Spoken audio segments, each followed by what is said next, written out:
Imagine you were alive back in the 1980s and were told that computers would soon take over everything, from shopping to dating and the stock market.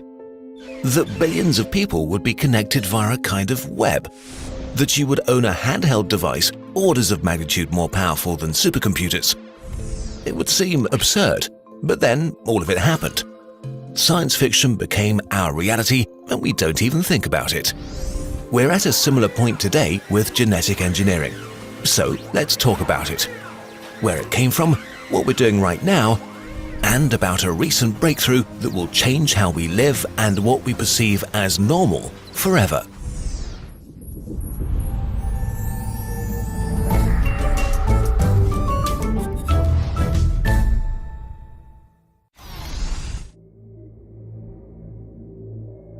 Humans have been engineering life for thousands of years. Through selective breeding, we strengthened useful traits in plants and animals. We became very good at this, but never truly understood how it worked, until we discovered the code of life, deoxyribonucleic acid, DNA, a complex molecule that guides the growth, development, function, and reproduction of everything alive. Information is encoded in the structure of the molecule. 4 nucleotides are paired and make up a code that carries instructions. Change the instructions and you change the being carrying it. As soon as DNA was discovered, people tried to tinker with it. In the 1960s, scientists bombarded plants with radiation to cause random mutations in the genetic code. The idea was to get a useful plant variation by pure chance. Sometimes it actually worked too. In the 70s, scientists inserted DNA snippets into bacteria, plants, and animals to study and modify them for research, medicine, agriculture, and for fun. The earliest genetically modified animal was born in 1974, making mice a standard tool for research, saving millions of lives.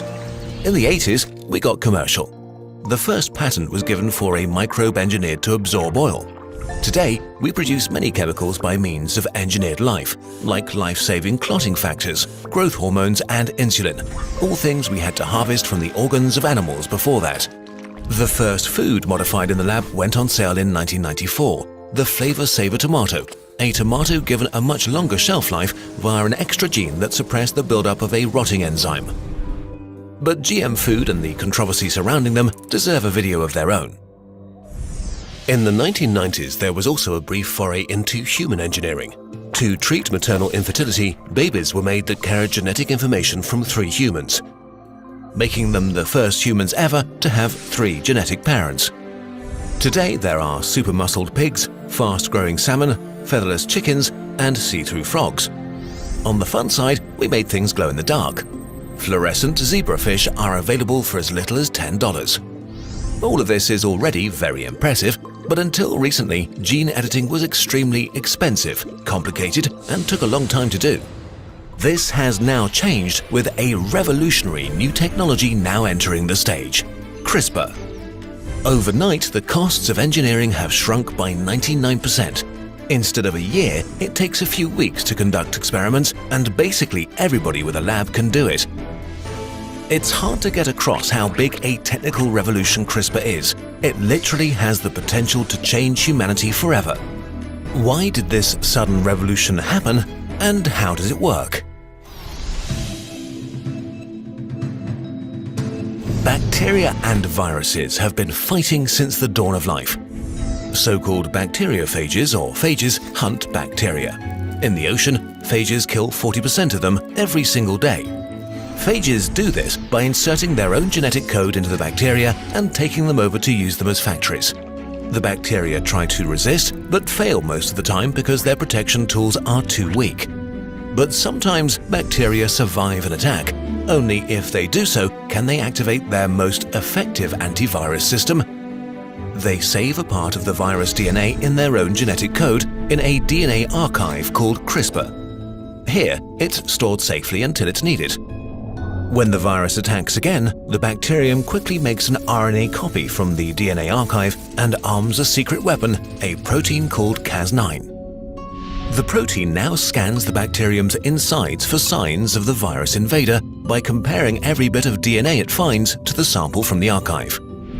When it finds a 100% perfect match, it's activated and cuts out the virus DNA, making it useless, protecting the bacterium against the attack. What's special is that Cas9 is very precise, almost like a DNA surgeon. The revolution began when scientists figured out that the CRISPR system is programmable. You can just give it a copy of DNA you want to modify and put the system into a living cell. If the old techniques of genetic manipulation were like a map, CRISPR is like a GPS system. Aside from being precise, cheap and easy, CRISPR offers the ability to edit live cells, to switch genes on and off, and target and study particular DNA sequences. It also works for every type of cell, microorganisms, plants, animals or humans. But despite the revolution CRISPR is for science, it's still just a first-generation tool. More precise tools are already being created and used as we speak. In 2015, scientists used CRISPR to cut the HIV virus out of living cells from patients in the lab, proving that it was possible. Only about a year later, they carried out a larger-scale project with rats that had the HIV virus in basically all of their body cells. By simply injecting CRISPR into the rats' tails, they were able to remove more than 50% of the virus from cells all over the body. In a few decades, a CRISPR therapy might cure HIV. And other retroviruses, viruses that hide inside human DNA like herpes, could be eradicated this way. CRISPR could also defeat one of our worst enemies, cancer. Cancer occurs when cells refuse to die and keep multiplying while concealing themselves from the immune system. CRISPR gives us the means to edit your immune cells and make them better cancer hunters. Getting rid of cancer might eventually mean getting just a couple of injections of a few thousand of your own cells that have been engineered in the lab to heal you for good. The first clinical trial for a CRISPR cancer treatment on human patients was approved in early 2016 in the US. Not even a month later, Chinese scientists announced that they would treat lung cancer patients with immune cells modified with CRISPR in August 2016. Things are picking up pace quickly. And then there are genetic diseases. There are thousands of them, and they range from mildly annoying to deadly or entail decades of suffering. With a powerful tool like CRISPR, we may be able to end this. Over 3,000 genetic diseases are caused by a single incorrect letter in your DNA. We are already building a modified version of Cas9 that is made to change just a single letter, fixing the disease in the cell. In a decade or two, we could possibly cure thousands of diseases forever. But all of these medical applications have one thing in common. They are limited to the individual and die with them, except if you use them on reproductive cells or very early embryos. But CRISPR can and probably will be used for much more: the creation of modified humans, designer babies, and will mean gradual but irreversible changes to the human gene pool.